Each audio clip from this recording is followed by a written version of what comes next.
select two distinct positive integers from 1 through 9 inclusive. We want to know probability that both are odd.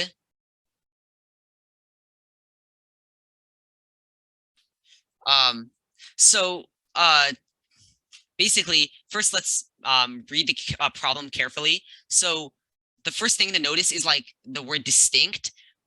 So that tells us that the two numbers that we choose from 1 through 9 have to be different numbers.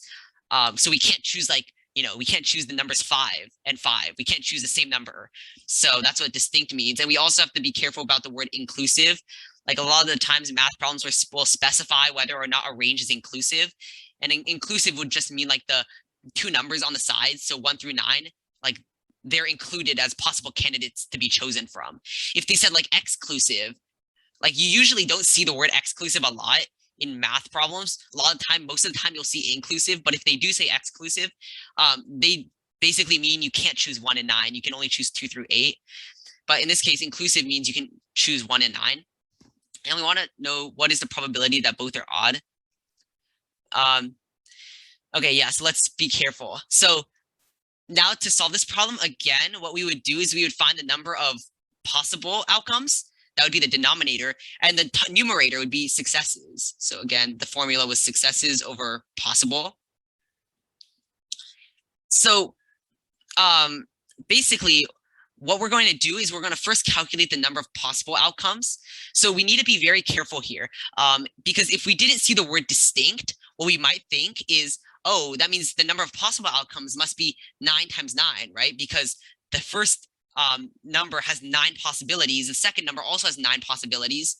And for successes, there are 5 odd numbers, right? There's 1, 3, 5, 7, 9, between 1 and 9. So you might think like successes should be 5 times 5. But we have to be careful because like the numbers have to be different. So this would be close, but it wouldn't be exactly correct. So one way we could do this is like we can use combinations. So we have 9 possible numbers to choose from, and we want to choose 2 of them.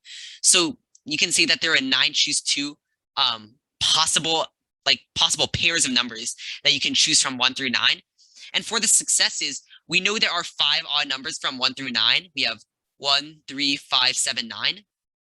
And we want to choose 2 of these odd numbers. So we can just do 5 choose 2. And if we were to calculate these combinations, we'd have 10 over 36, which is 5 over 18, which would be our answer. And one important thing from this problem is we use combinations to solve this problem. It turns out we don't have to use combinations. We can also use like permutation, sort of. So in this case, we kind of treated it like the order in which we chose these 2 distinct positive integers. We treated the order in which we chose them as the same. So if we chose like the numbers 1 and 7, that's the same as choosing 7 and 1. That's what these combinations mean. It turns out we can also solve this same problem, like assuming the order does matter.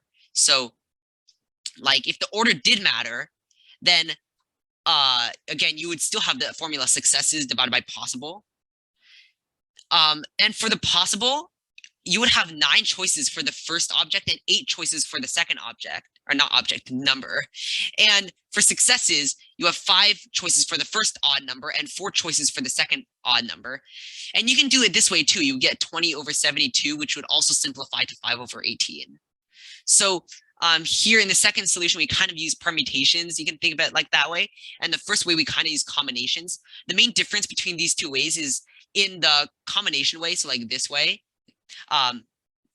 In this way, we treated the order in which we chose the numbers as insignificant, while in the second way, we consider the order in which we chose the numbers as like important. And it turns out it does not matter usually like which way you do it, as long as you stay consistent in both the numerator and denominator. Like for example, if you make the successes as order matters, then the denominator for possible must also be order matters. Like you cannot say the probability is like 5 choose 2 on the top and 9 choose 8, 9 times 8 on the bottom. Like this is inconsistent. This is inconsistent. The top says that order does not matter. The bottom says the order matters. So the main important thing is just to make sure you stay consistent, which is also probably a very common mistake in probability. But like you can choose either way. Just make sure to like stay consistent throughout the entire problem.